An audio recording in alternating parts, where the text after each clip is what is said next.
안녕하세요. 발표를 맡게 된 신용회사대학교 인력개발정책학과 박사과정 김미소라고 합니다. 저는 인파워링 리더십이 중고령 근로자의 창의적 수행에 영향을 미치는지에 대한 연구를 진행하였고요. 학습 목표 지향성 및 매개 효과를 중심으로 이 메커니즘을 매개에 영향을 미치는지에 대해서 분석하였습니다. 우선 발표 세션이 이렇게 구성하였고요. 먼저 서론에 대해서 말씀드리겠습니다.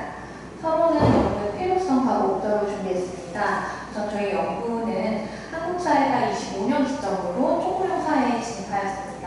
이에 따라서 정년 연장과 고령자 재고용이 조직 운영의 핵심 이슈로 떠오르고, 정부는 정년 연장과 임금 피크제, 고령자 친화 기업 육성 등 제도를 통해서 중고령자의 고용을 형식적으로 유지하려고 하고 있지만, 실제 조직 내부에서는 이들의 비핵심적인 업무에 배치되거나 경력이 단절되는 경우들이 일어나고 있는 현상이 나타나고 있습니다.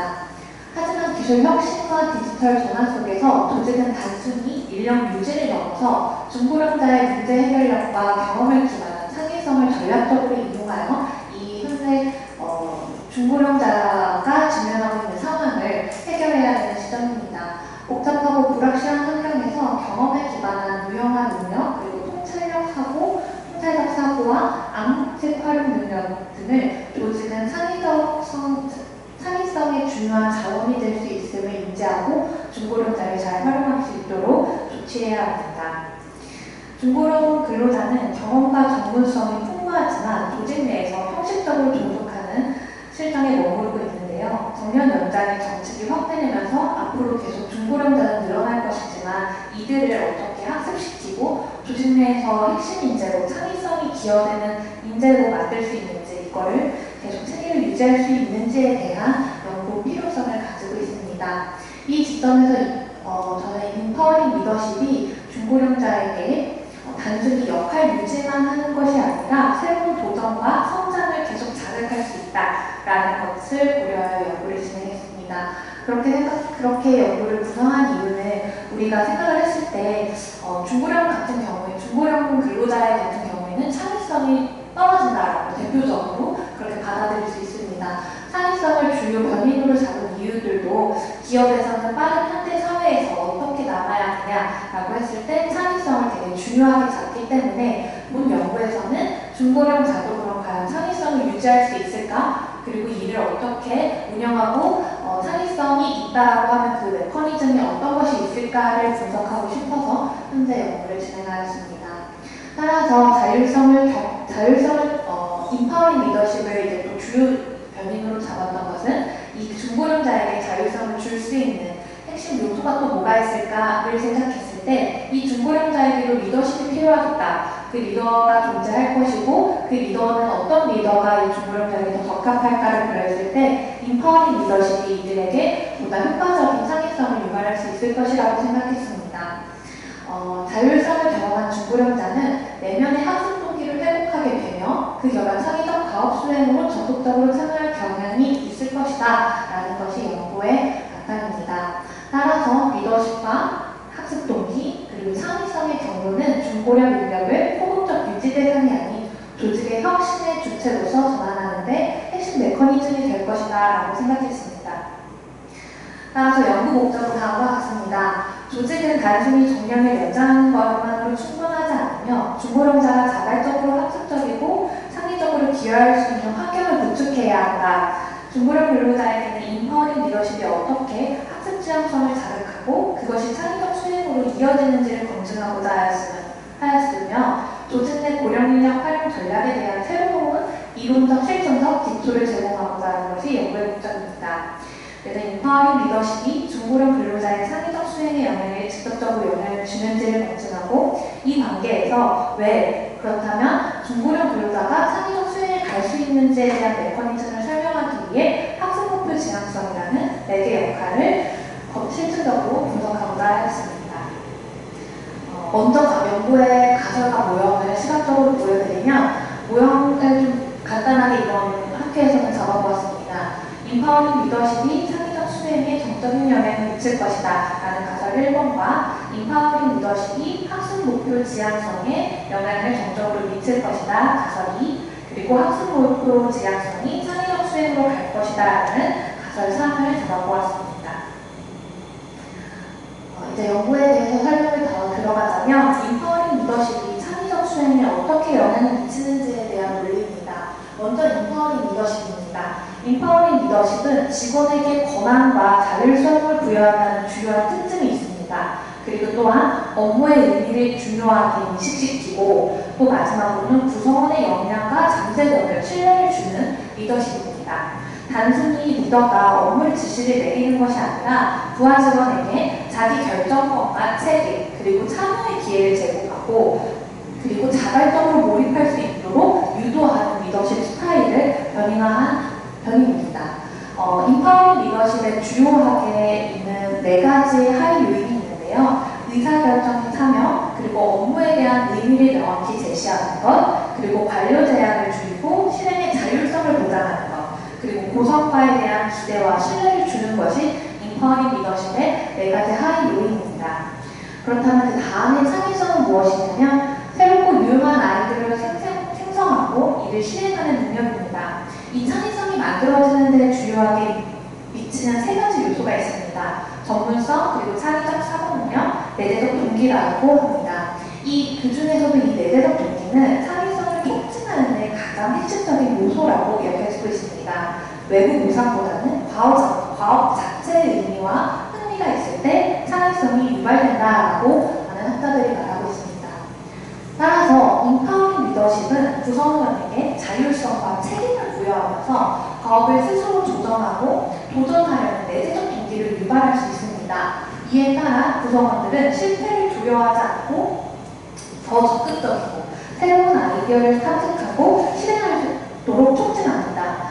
리더가 보여주는 신뢰와 권한임은 구성원에게 주인의식을 자극하게 되어 더 자발적이고 창의적인 업무를 이르기까지 할 수 있다라는 것이 연구의 가설입니다. 즉, 인파워링 리더십은 단순히 동기 유발을 넘어서 구성원이 스스로 의미 있는 문제를 해결할 수 있도록 하는 내면의 태도를 강화시키는 요인이라고 보시면 되고 이를 창의성이 촉진된다라고 보았습니다. 중고령 근로자도 경험에 기반한 문제 해결 프로세스나 이런 프로세스의 개선 아이디어를 도출해야 되는 상황에서 자율성이 부여된다면 그들의 실제 가지고 있는 그 경험과 노하우들이 창의성으로 전환될 가능성이 높다고 생각했습니다. 두 번째 가설은 인파워링 리더십이 그러면 학습 목표 지향성을 어떻게 영향을 미치는지입니다. 학습 목표 지향성에 대한 설명입니다. 개인이 지식과 기술을 습득하고 능력을 향상시키려는 성향을 학습 목표 지향성이라고 합니다. 드에게 따르면 학습 목표 지향성은 새로운 도전과 실패를 성장의 기회로 인식하는 특징이라고 합니다. 과업 그 자체에 숙련을 하고자 하는 그런 내적 동기, 그러니까 과업을 진행하면서 내가 이 과업을 성공했을 때 인정받고 싶어 하는 것이 아니라 스스로 내가 이걸 해냈고 내 성장은 이만큼 갔다, 나의 숙련도가 향상됐다라는 것을 더 중요하게 여기는 목표 지향성이라고 봅니다. 인파워링 리더십은 구성원에게 자율성과 책임을 부여하면서 의미 있는 업무와 그리고 성장의 기회를 제공합니다. 구성원들은 내재적 동기를 자극하고 자기 주도적 그 성향이 자극을 받으면서 학습 목표 지향성이 촉진된다고 보았습니다. 구성원이 자율성과 자기 조절을 지지받고 그리고 업무의 목적과 방향을 명확하게 인식받을 수 있을 때 사람들은 성장 지향성인 태도가 촉진된다고 생각하였고 발전할 수 있는 그 피드백과 정서적 지지를 통해서 내가 더 여기서 숙련하고자 하는 욕구가 더 높아진다라고 보았습니다.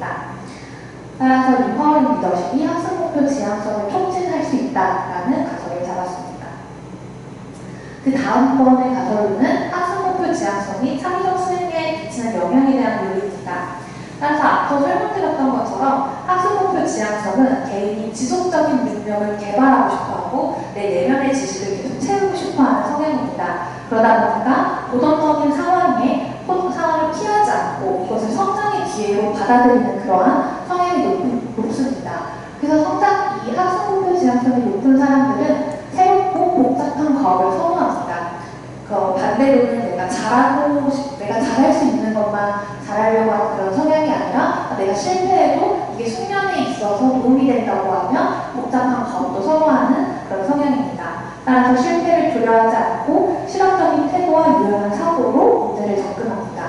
이러한 학습 목표 지향성의 특징은 창의적 수행의 핵심 기반이 되고 인지적 자원, 리스크 감수, 문제 해결 노력과 같은 직접적으로 연결될 수 있다고 봅니다. 학습 목표 지향성이 높은 사람은 난관을 피하지 않고 새로운 전략을 시도하며 기존 방식이 아닌 창의적 문제 해결을 보일 수 있습니다. 따라서 중고령자들은 전문 기술을 적극적으로 습득하고 피드백을 학습 기회로 활용하여 창의적 사고와 필요한 인지적 유연성과 인내력을 보호하고 있어 창의적 수행으로 발현할 수 있다라는 가설을 잡았습니다. 마지막으로는 이제 그럼 어떻게 인파워링 리더십이 학습 목표 지향성을 통해 창의적 수행을 발현할 수 있을까 하는 메커니즘을 좀 생각해 보았을 때 중고령자 근로자는 풍부한 경험과 직무 역량을 기존에 가지고 있습니다.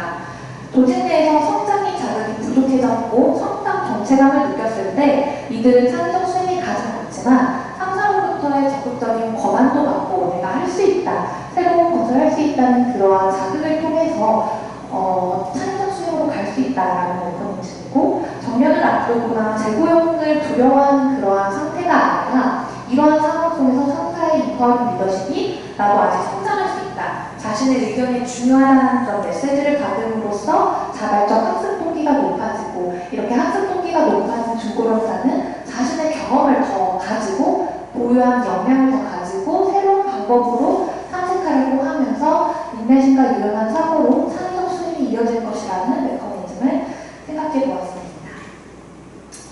다음 연구의 방법과 결과입니다. 저희 연구 방법 대상자는 우선 중고령 50세에서 64세를 대상으로 조사하였으며 159명을 분석했습니다. 응답자 특징은 다음과 같고요. 분석은 SPSS와 프로세스 매크로를 통해 매개효과 검증을 했습니다. 측정 도구는 세 가지를 사용했습니다. 측정 도구 척도는 다음과 같이 준비되어 있고, 인파워링 리더십의 신뢰도는 0.93, 창의적 수행은 0.95, 그리고 학습 목표 지향성은 0.86으로 측정 도구 모두 신뢰도에서 우월하게 나타나는 도구를 사용하였습니다. 변수 간의 상관관계입니다. 우선 인파워링 리더십과 학습 목표 지향성 그리고 창의적 수행 모두 다 서로의 상관을 갖고 있었습니다. 유의미한 정적 상관은 가졌고 너무 높지도 않고 낮지도 않은 적정한 상관관계를 보였다라고 판단하고 있습니다. 회귀 분석을 통해서 가설을 검증하였습니다. 제가 첫 번째로 잡았던 인파워링 리더십이 창의적 수행에 영향을 미치는 것은 D가 368이고 유의수는 0.001보다 낮은 수준에서 유의하였습니다. 인파워링 리더십이 창의적 지향성을 가는 데서도 0.350으로 유의수는 0.001보다 낮은 수준에서 유의하여 가설 2가 지지될 수 있었습니다. 마지막으로 학습 목표 지향성과 창의적 수행의 그 회귀 분석 결과에서도 0.469, 유의수는 0.001보다 낮은 수준에서 유의하여 가설 3도 지지받을 수 있었습니다. 마지막으로 매개 변수의 간접 효과 유의성을 검증하였습니다. 매개 효과 검증은 부스트래핑을 사용하였고요. 0.143으로 간접 효과 크기가 나왔고, 부스트래핑 결과 95%의 신뢰 구간에서도 유효하게 나와서 본 연구 결과에 대한 검증을 지지받을 수 있었습니다. 그렇다면 본 연구의 결과는 인파워링 리더십은 직접적으로도 그리고 학습 목표 지향성을 통해서도 창의적 수행을 유의미하게 향상시키는 이중 경로를 가지고 있다라고 할 수 있고요. 중고령자는 자율성과 신뢰를 경험할 때 학습 동기가 강화되고 창의적 수행으로 이어진다라고 말할 수 있습니다. 결론입니다. 다시 앞으로 돌아가서 목적을 잠깐 또 설명해 드리면, 제가 하고자 했던 말은 정년 연장이라는 사회적 흐름 속에서 중고령자가 단순히 고용되고 유지되는 것이 아니라 조직 내에서 충분히 창의적 기여를 할 수 있다라는 것을 입증하고 싶었고요. 이를 통해서 인파워링 리더십이 중고령 근로자에게 창의적 수행에 어떤 영향을 미칠 수 있는지를 밝혀냈고, 학습 목표 지향성이 이 관계에서 매개 역할을 했다라는 것을 실증적으로 분석했습니다. 그래서 연구 결과는 다 모든 것들이 지지를 받을 수 있었습니다. 그래서 시사점으로 바로 넘어가겠습니다. 이론적 기여는 중고령을 대상으로 한 리더십 연구는 상대적으로 부족했습니다. 본 연구에서는 인파워링 리더십이 중고령 인력에게도 효과적임을 실증하였고요. 특히 학습 목표 지향성이라는 개인의 심리적 특성을 매개로 한 연구 구조를 제시함으로써 중고령 인력이 창의적 수행의 메커니즘에 체계적으로 설명했다라는 정말 학문적 이유가 있다라고 말씀드릴 수 있습니다. 실무적 시사적으로는 기업과 조직은 중고령자에게 자율성과 의사결정 참여 그리고 권한을 부여하는 기회를 확대함으로써 이들이 조직에서 겉돌거나 빠져나가는 것이 아니라 이 안에서도 끝까지 창의적 수행을 하고 조직의 생산성을 높일 수 있는 인재가 될 수 있다는 것들을 그런 환경을 만들기 위해 조직과 기업들이 움직여야 한다는 실무적 시사점을 말씀드리고, 이를 위해서 제가 생각했던 것은 인파워링 리더십을 포함한 리더십 역량개발 프로그램, 그러니까 부하 직원이 중고령자만 생각하는 것이 아니라 그들의 리더십을 발휘하는 상사들이 인파워링 리더십을 어떻게 진행해야 되는지에 대한 프로그램이 개발되어야 한다는 시사점과, 그리고 이제 중고령자 대상자들은 학습 목표 지향성을 촉진해야 된다라는 점에서 조직 문화를 그렇게 설계해야 한다는 것과, 그리고 자기주도 학습 기회 제공 및 피드백 시스템을 구축함으로써 이들에게 학습을 자극할 수 있는 방향으로 해야 한다라는 시사점을 만들어 봤습니다.